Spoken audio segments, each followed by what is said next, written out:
Greetings, friends. We're here at Hannibal, Missouri at the Homesteading Life Conference, and while we're here, I found the Cow, a tiny house called the Cow.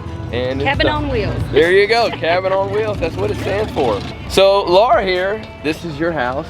This is our cabin on wheels away from home. So, would you show us around? Sure, come on. All right, let's check it out. Ring the doorbell. There we go. Cool doorbell. Gracie, come on in. Yeah. So, welcome to the Cow. It's 18 feet long and approximately 8.5 feet wide. And but now we keep our toilet at the front door. Most people don't, but it works for us. There you go. You know. So this is the toilet. We do a composting toilet, but now, however, we use cedar sawdust. I have a friend that, and this is it. I have a friend that actually has a sawmill, so she cuts all my cedar. So you just throw that on. The poo goes in the back, and number one's in the front. We actually got this mold from on eBay, actually, from the UK, of a place that makes these molds. So it's a urine diverter. Oh wow! Simple, $100 just for that. That's and then I make my own, toilet like that, and it has a 2.5 gallon collection down there. Okay. So then you wash your hands, like right here. I'm gonna go ahead and wash my hands. There you go. So you just wash your hand. That's a 2 gallon milk, stainless steel milk container, and then we just did a bulkhead, and that makes a simple sink.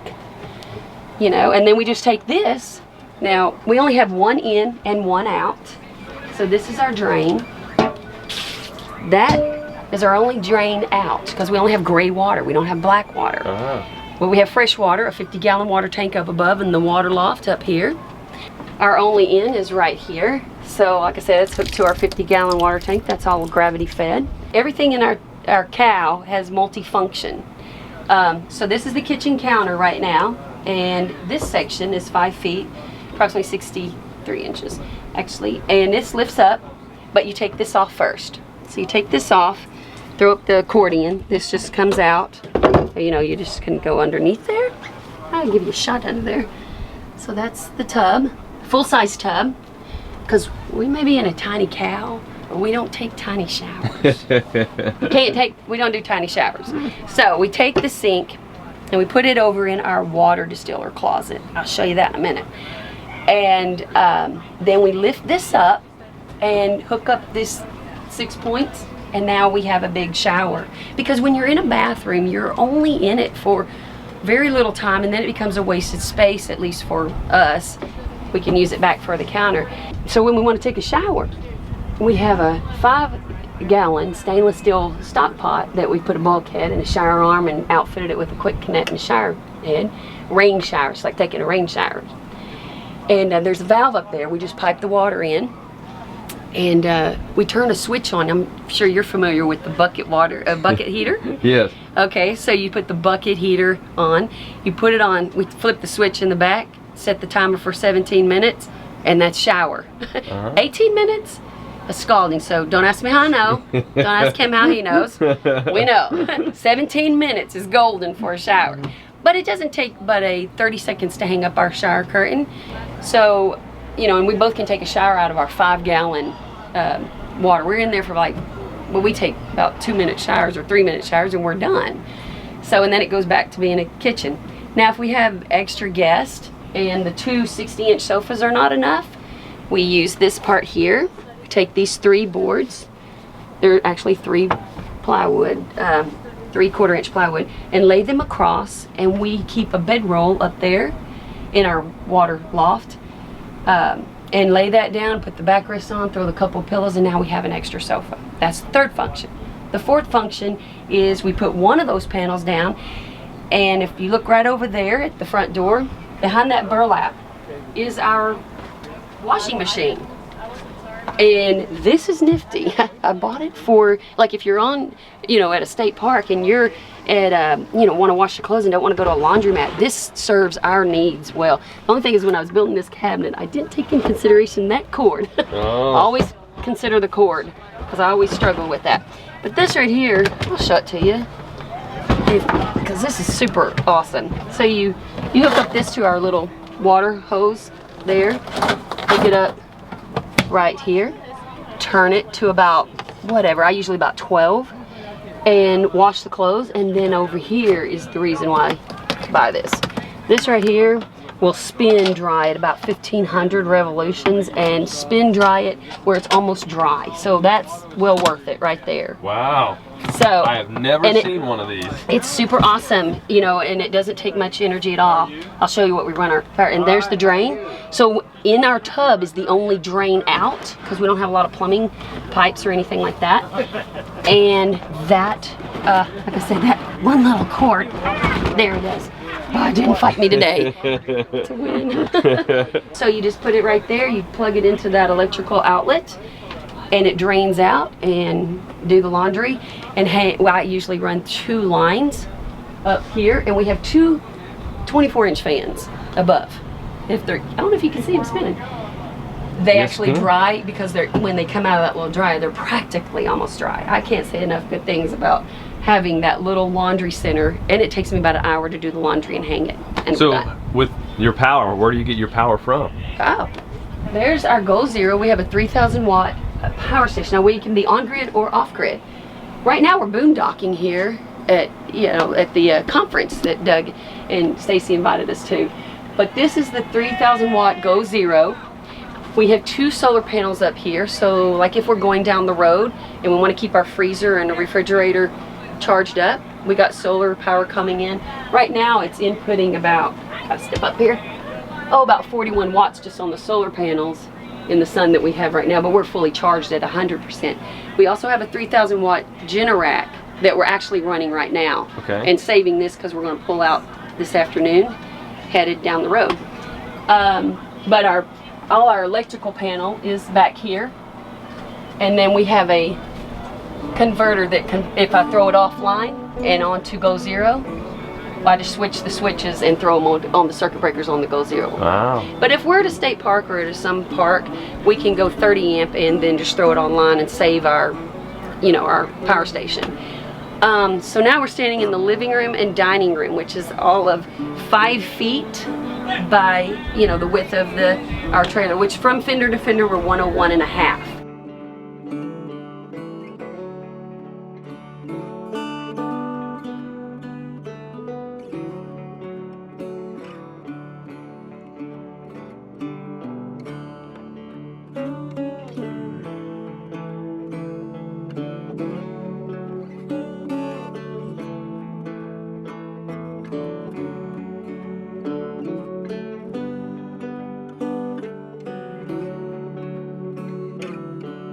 So if you want to have dinner, so when we want to set up for dinner, we just take our little pedestal here and then pop it down like this.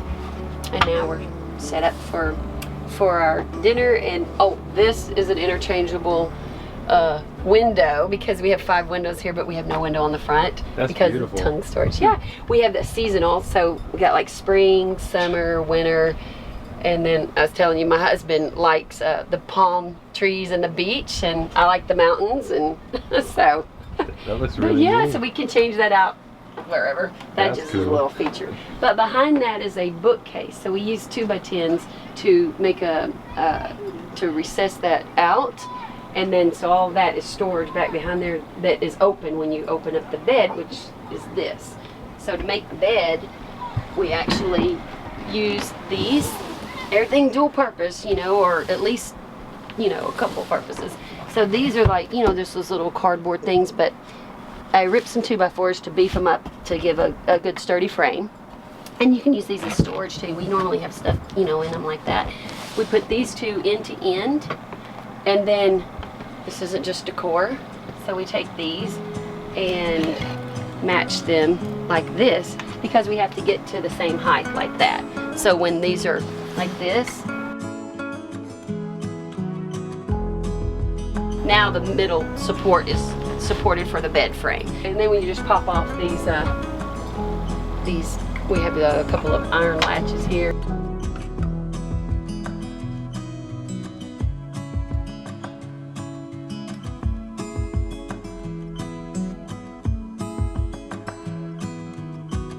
And then to help the weight of it, we have 3 springs and 3 springs over here that can take the pounds, you know, and just have them to help ease it down. So this. And on the mattress, even at home in the cabin, when we're home, I have this same mattress. So it's 4-inch firm conventional with a plush top. So it makes a great bed on a platform. Wow. So, but these are here. So we take all the pillows and just, they come back into play. We put them down right there until we pull the bed down. And then that becomes our headboard, and one becomes our footboard, and then the other one is like a backrest this way.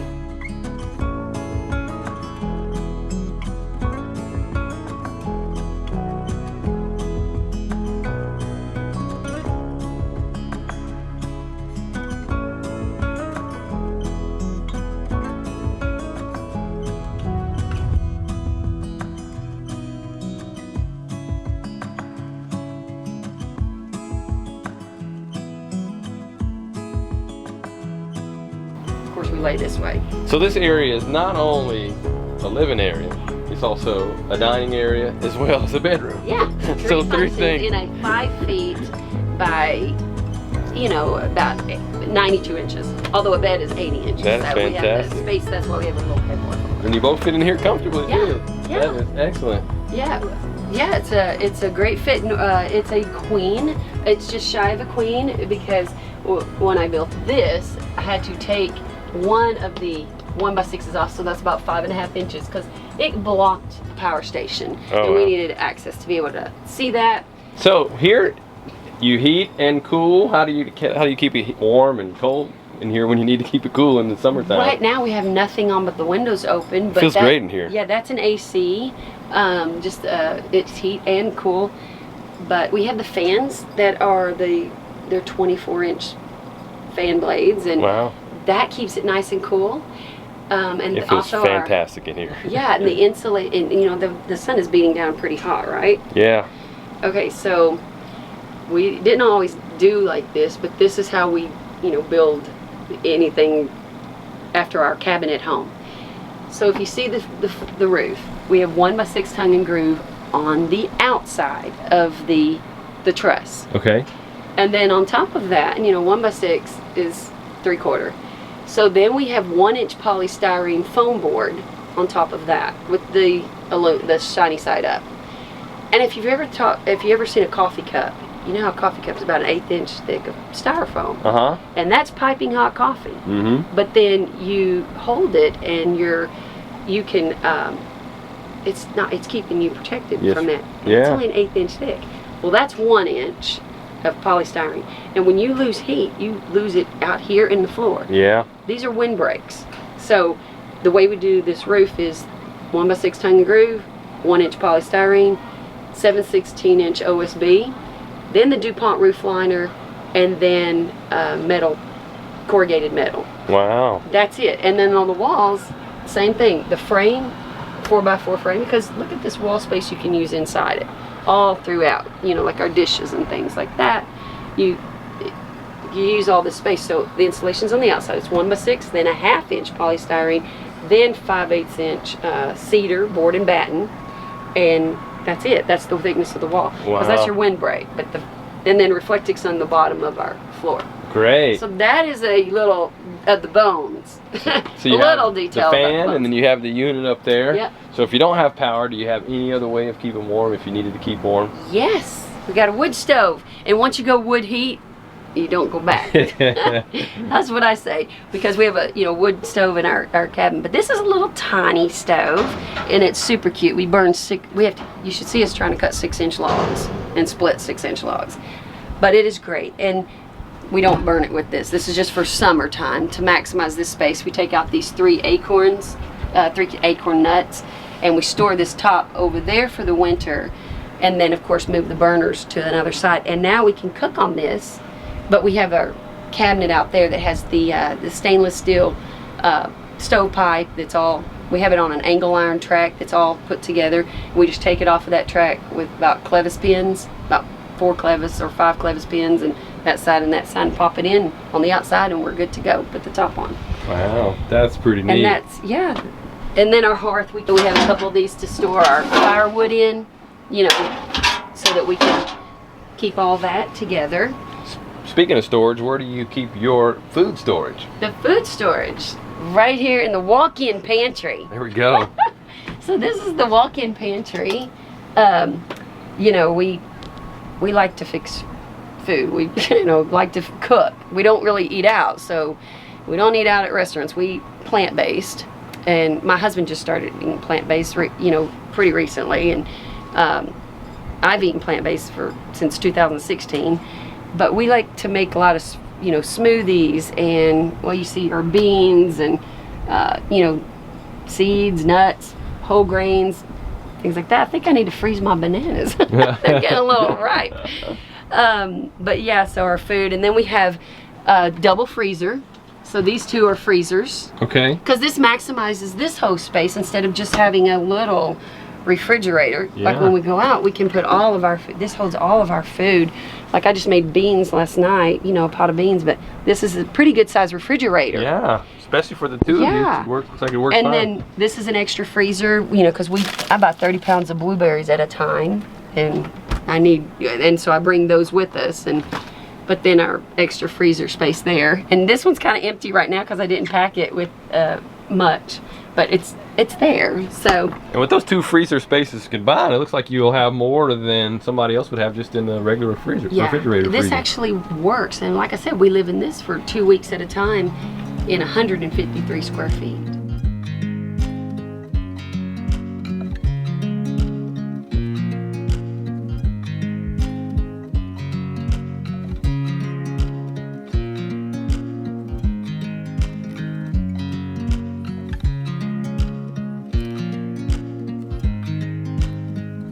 So, we like to distill our water. We distill our water in the cabin at home because we're on a well. And our well I use a tester like this to test our well water. And we have like 438 parts per million. So we could have, it could be anything. It's a part. There's a lot of shale, a lot of lime, a lot of things like that. 438 parts per million, but we use this distiller, which is a stainless steel water distiller. It boils the water and then pipes it around this coil, and takes about 5.5 hours to drip into here, because anything that's not water is heavy and it stays at the bottom, and only pure water. So when I get through and pour it into here, it may have 0 to 3 parts per million. So I'm a big advocate of distilling the water. There we go. So, and we take that with us on the road. So we have one in the cabin, one in the cow. And then, so that's kind of an important feature, because drinking water and having good clean water, even when we're at a state park, and it's city water, you don't want to hear what I get at the bottom of that. I'm sure. I'll spare details, but it's not good. And then this is our closet. So it's got ample room for us, because, like I said, we've scaled back quite a bit from where we came from in our original house. So this is mine. You can see that's plenty of room, and that's just extra toiletries and things like that. But basically, reason why we scaled back like that is in 2008, the Lord really laid on our hearts about being good stewards of what He'd given us. Mm-hmm.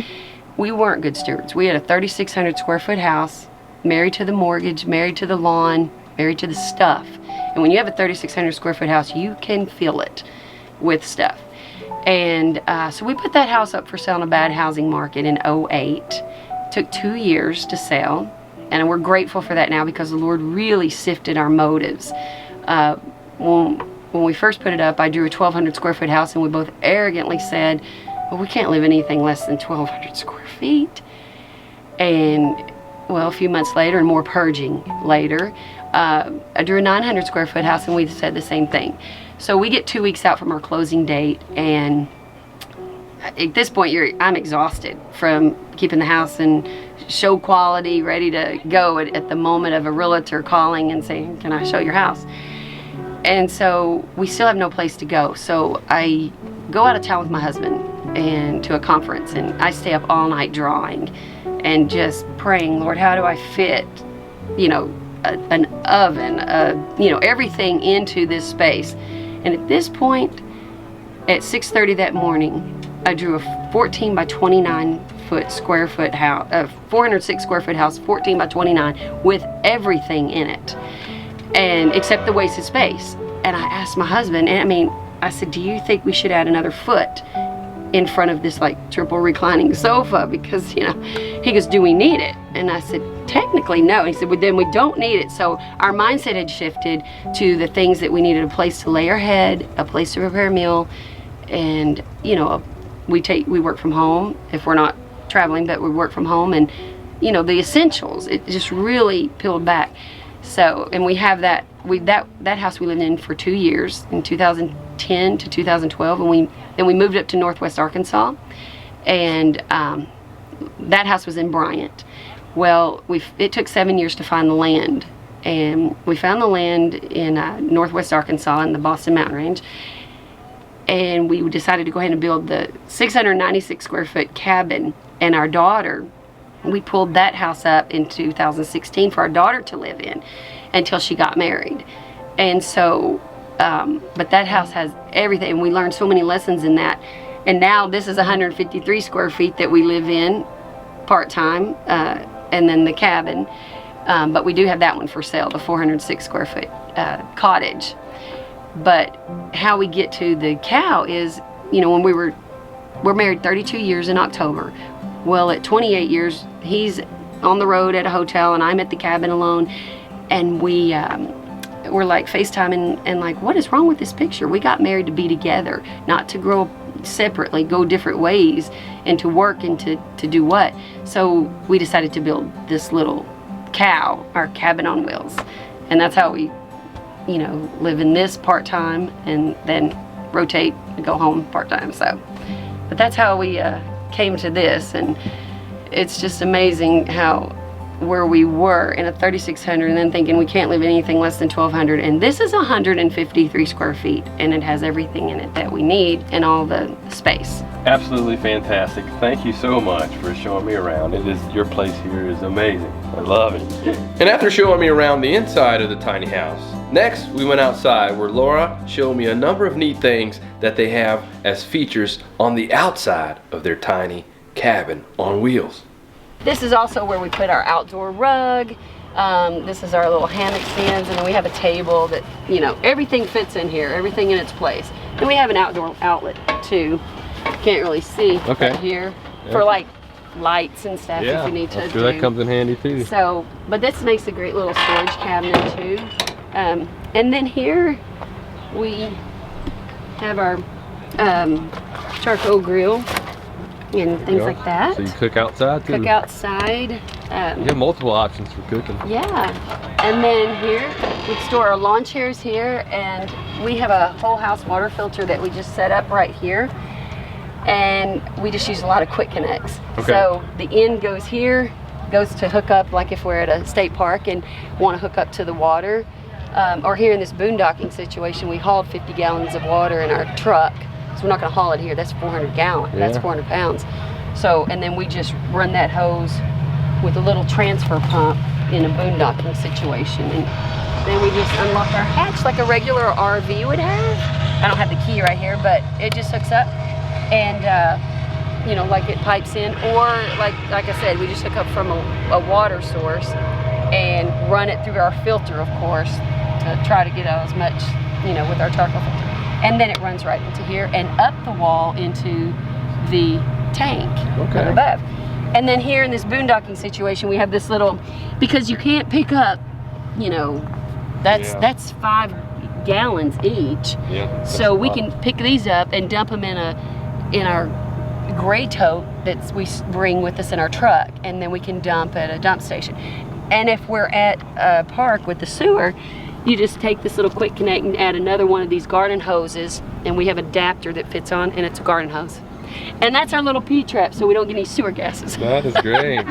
So and you got a level here to, and what's the benefit or purpose of making sure that it's level? So when we back into a site, we're a little low in the ground, low to the ground right here, and these are stabilizers to help so you don't get that rocking when you're walking. So we store those in that cabinet, and we park up on our cedar we have about a 5-foot true 2-inch by 8-inch cedar that we put down, and we chalk our tires. That's to get us up to here. Okay. And then we have a front storage cabinet. We have a couple more right here because it depends on when he's backing up and I'm motioning for him. I'm looking at a couple of things. Yeah. So we did the extended tongue on our trailer when we had it custom made, because we did want to add storage, because you know we need to haul that 3,000 watt Generac. We have a 30 amp hookup option, and then you know it hauls all your essentials for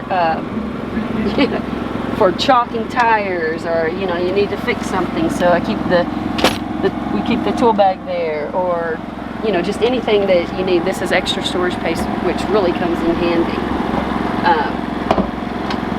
That just kind of locks up like this, you know, this. Did you enjoy seeing this amazing tiny house? I did, but let me know what you think in the comments section below.